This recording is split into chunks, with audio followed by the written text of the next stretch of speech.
Today's meeting is devoted, as was said, to the interfaces between medicine, science, technology, and humanity.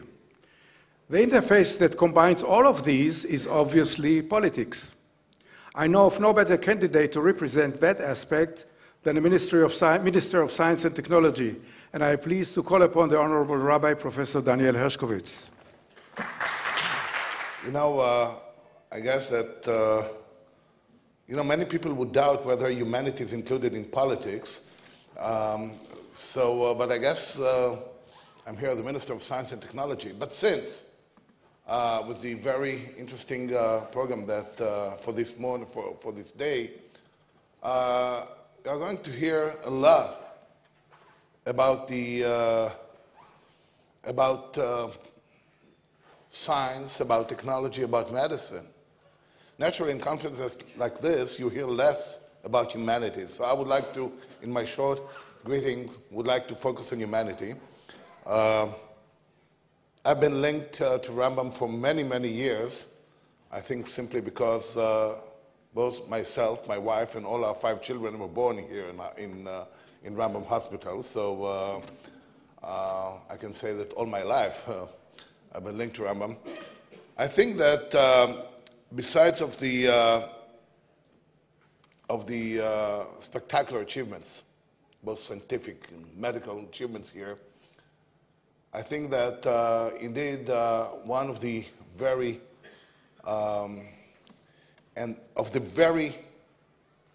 unique characteristics of this place is the warmth, is the humanity, is the friendship that I believe that everyone enjoys here. The Torah says when Jacob speaks about his 4th son, Yehuda, he says, Ulven shinayim mechalav, which translates that his teeth are white of milk. But our sages in the Talmud say, or give another meaning. And they say in Hebrew, Gadol, hamalbin shinav lechavero yoter ma'mashkeu chalav. The one who shows his white teeth to his friend, and showing the white teeth, saying by smiling, is more than giving him milk. Sometimes the medical treatment, the technology used, which is very important, but it is less than the smile that comes with it. And that's the importance of humanity. And we can also study it from the portion of this week, which is the portion of Korach. And our sages say that Korach was who, of course, challenged the leadership of Moses. And our sages say that Korach was a very distinguished person. He was definitely a leader. But the problem is that when you have the skills, but when you lack humanity, then you have nothing. So I'm very pleased to be here today. I welcome all the participants of this important conference. Have a very fruitful day, and I wish this center, this very important center, to keep blooming and forming an example for not only for the state of Israel, but for the whole world. Thank you very much. Thank you, Professor Hershkowitz. You know that you have just a second to rest. Well, with this, we open now the plenary lecture session. And due to time constraints, we will have to cut short our introductory remarks for each of our guest speakers, but you can find their bios in the materials attached. Well, our first plenary guest speaker will be again the Rabbi Professor Daniel Hershkowitz. One can conclude from the topic of the lecture that Professor Hershkowitz believes that medicine and science shape our society. Indeed, the profession of medicine occupies a special place in society, and its messengers, its practitioners, play a unique role in our lives. After all, a physician is likely to be our first and last human contact in life. So, Professor Hershkowitz, How does medicine, science, and education shape our society? I definitely won't even try to give a whole essay on how they shape our society, but I would rather focus on a few comments on each. And I would like to go for comments that maybe to somehow get away from the trivial comments. For example, how education shape our society. For most people, when they say education, even in politics, they talk about education, but what they really mean is learning. Now, clearly learning is a necessary condition for any advancement of society, but actually, we don't talk much about education. And there is some confusion about the two subjects, because after all, there are two very different subjects. When King Solomon says, which is considered to be, probably the most important say about education, he says, "Chanoch lanar al pi darko, gam ki yazkin lo yasu mimena." You should educate the youngster along his way. And if so, even when he is old, he's going to keep that way. Usually people focus on the first part of this, that the education should be individual, should fit everyone's needs, skills, character. Now, this is clear. But people usually skip the other part. The test for the success of education is not going to be in the grades that that boy or that girl achieve in the finals. King Solomon says, "Gam ki yazkin lo yasu mimena." The test is going to be when that person is old. Now, as to the material we study, well, I can testify for myself, but I'm sure that everyone here can testify for him or herself. What we study, we forget. Unless we go back over the stuff. For example, I'm a professor of mathematics. My field of expertise in mathematics is linear algebra. But clearly, as in my undergraduate studies, I studied all fields of mathematics, topology and functional analysis and so on. If I had today to take the exam in topology, I have no doubt I would fail. I remember essentially nothing of my stuff because I have never dealt with topology. Things you don't work with, you don't remember. But you do remember one thing. It reminds me of the story of the person who came to seek his rabbi's advice concerning education of his children. He said that he wants his child to reach, to give him a chance that he, the father, didn't have. To become a very distinguished researcher, scientist, rabbi. So the rabbi asked him, what do you do for that? He said, what do I do for that? I send him to the best schools. And the rabbi says, and what else? He says, what else? I take as private tutors, lecturers. I take the best professors. The best. Every day he has 2 or 3 such sessions, private lessons with the best professors. And the rabbi says, and what else? I buy for him the latest equipment so he can do the experiments at home. And the rabbi says, and what else? So the person says, Rabbi, what do you mean what else? By what else? So the rabbi say, you know, when do you open a book and read? So the person says, you see, Rabbi, I mean, all this, I mean, I said I want to give a chance to my child, but all this costs a fortune. And for that, I have to work very hard. And I leave home for work at 5 or 6 in the morning, come back very late at night, exhausted. I cannot save because I spend all my money on the education of my child. So the rabbi tells him, no, that's a mistake. You spend all your money on the learning, not on the education.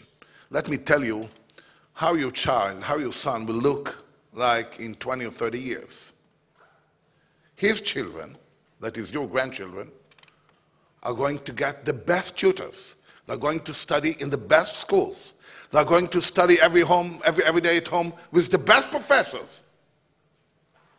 And your son is going to work very hard to leave home at 5 or 6 in the morning, come back at 10 at night, exhausted. Because what he learned from you is what a father should do for his children. Now that's the education. The example you show to your son. So usually in our schools we concentrate in learning, and many times we forget the education. The self-example, the example that we show to our children, to our students, and this is at least as important, if not more, because maybe the material, in order to remember, they're going to repeat and to study it again and again. But the picture they see, how you behave, is going to stay with them. So that's my remark concerning education, and I believe that this is the education that shapes the society even more than the learning. And of course, I don't dismiss learning. As to science, by all means, you know, our world looks different from what it looked not only 100 years ago, but only even 5 years ago, 10 years ago. Because science changes our life. And science and the outcome, the technology. Of course, nowadays, I remember that when I was a young soldier in the intelligence, in those days it was, first of all, not allowed to say, it was a state secret, that a certain unit in the intelligence had a computer. I mean, it was a state secret. It was then considered to be the supercomputer, 3033 multiple processor of IBM. I mean, in a whole larger, this one. The computing power nowadays in an iPhone is bigger than the computer power of that computer of those days. And of course, this has changed our life dramatically. But as I wanted to say, I want to focus on or make comments which are not as usual. And my comment concerning science is, you see, our world consists of different people, different nations, different religions, different cultures, different habits. And those differences, many times, are the cause and the reason for conflicts. And actually, when we look at the history of our world, after all, it's a history of conflicts. The differences are there, and they will always be there. There are no two persons that are identical. As I just say that the way they don't look alike, they don't think alike. Even in a family, you can't find two persons that really share identical opinions on everything. So the differences are always there. And of course, when there is a difference, it is a potential for tension. The question is how you avoid that tension. how you overcome, how you bridge the gap. One of the prominent rabbis, actually the founder of the chief rabbinate in Israel, was Rav Kook, who lived about 100 years ago. When he referred to the conflict between Joseph and his brothers, when 10 brothers decided first to kill their brother, to kill Joseph, and then later on sold him to be a slave in Egypt, said Rav Kook that actually the whole conflict developed because of four words in Hebrew, in the Torah. And the four words are, Velo yachlu dabro leshalom. And they couldn't speak peace to him. There are differences between people. There are disagreements, sometimes bitter disagreements. The only way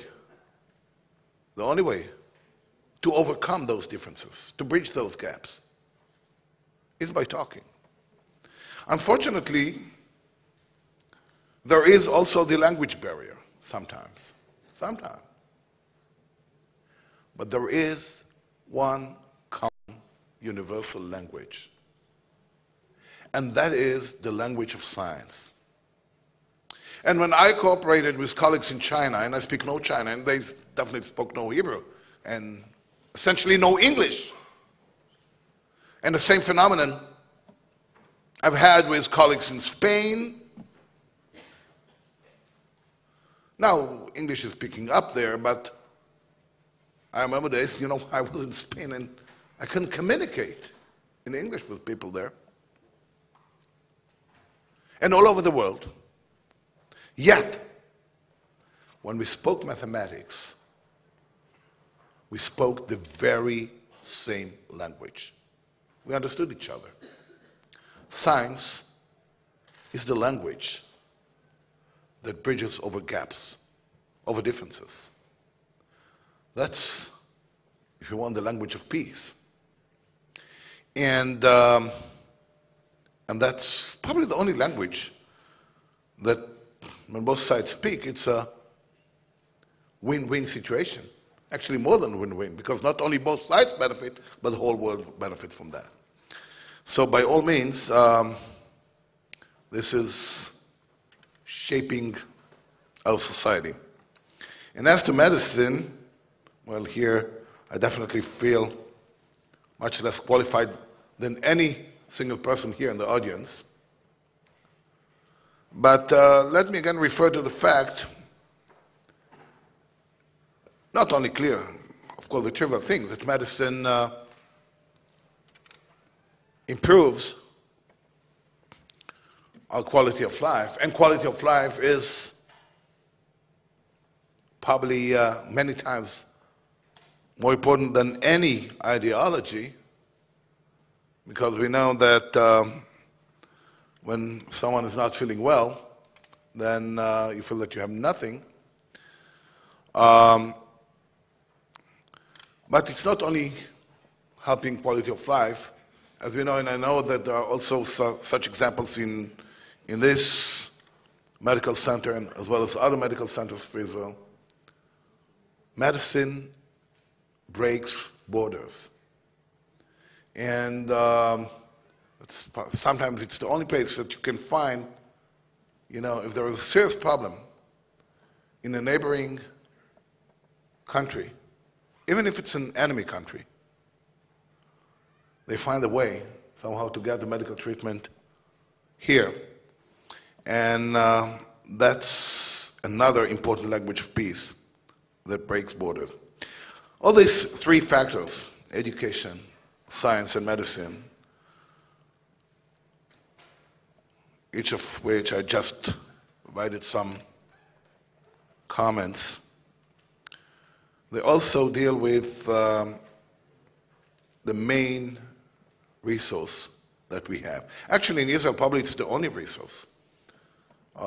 Israel is, as we all know, is very poor natural resource.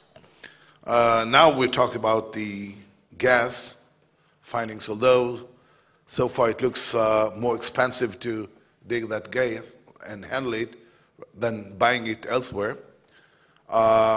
Anyhow, Israel is very poor of natural resources. I always, maybe some people here have already heard me saying that I believe that even the question, the very political question of determining the borders of the state of Israel, I believe it's not political, but it's rather scientific, geological. You see, we live in the Middle East, where everyone has oil except for us.